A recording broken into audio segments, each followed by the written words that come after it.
Hello everyone. Settlement geography में nearest neighbour analysis के बाद आपका एक और टॉपिक होगा ग्रेविटेशनल मॉडल। आज के इस वीडियो में हम लोग उसी ग्रेविटेशनल मॉडल पर बात करेंगे और उसी से रिलेटेड एक मॉडल है रेलीज ग्रेविटेशनल मॉडल, उसको समझेंगे। तो ग्रेविटेशनल मॉडल तो न्यूटन ने दिया था, आपको पता होगा, लेकिन सेटलमेंट ज्योग्राफी में जब हम लोग पढ़ते हैं तो ग्रेविटेशनल मॉडल का मतलब अलग हो जाता है। जैसे दो बड़े प्लैनेट्स के बीच में आकर्षण होता है और दूर जाने पर उनका आकर्षण कम हो जाता है, वैसे ही दो शहरों के बीच में या दो केंद्र स्थानों के बीच में भी आकर्षण होता है और उनका भी एक प्रभाव क्षेत्र होता है।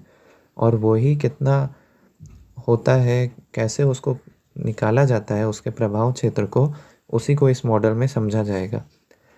तो इसमें ये पता चलता है हम लोग को कि बड़े शहर का आकर्षण ज़्यादा होता है तो उसका जो प्रभाव क्षेत्र है वो भी ज़्यादा होगा, और छोटे शहर का आकर्षण कम होता है तो उसका प्रभाव क्षेत्र भी कम होगा। इसी को इस मॉडल में हम लोग समझेंगे। रेलीज ने अपने ग्रेविटेशनल मॉडल को अपनी book the law of retail gravitation में 1931 में बताया था। इसमें उन्होंने कहा था कि दो शहरों के बीच में किस स्थान पर शहर का प्रभाव ख़त्म होगा और कहाँ तक उसका प्रभाव होगा, उसके लिए उन्होंने ब्रेकिंग पॉइंट का एक फॉर्मूला निकाला था। ब्रेकिंग पॉइंट का मतलब होता है कि कितने दूरी तक उस शहर का प्रभाव रहेगा और लोग वहाँ तक आएंगे, सेवा लेंगे और वापस जाएंगे।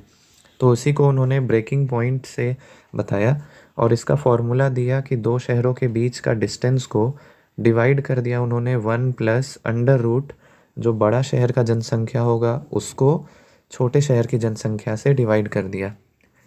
ये फॉर्मूला था। अब इसको एग्जांपल से समझते हैं। मान लीजिए एक शहर है ए जिसकी जनसंख्या है 1 लाख और एक शहर है बी जिसकी जनसंख्या है 4 लाख। दोनों के बीच का दूरी है 50 किलोमीटर। अब जब हम लोग इस फॉर्मूला को ब्रेकिंग पॉइंट में डालेंगे, ब्रेकिंग पॉइंट वाले फॉर्मूला में, तो हमारा वैल्यू आएगा 16.66। इसका मतलब क्या हुआ कि जो बड़ा शहर है, यानी इस केस में बी बड़ा शहर था, तो बी से ए की ओर जाने पर हमारा 16.66 जो भी है किलोमीटर का एरिया, ये बी का इन्फ्लुएंस एरिया है।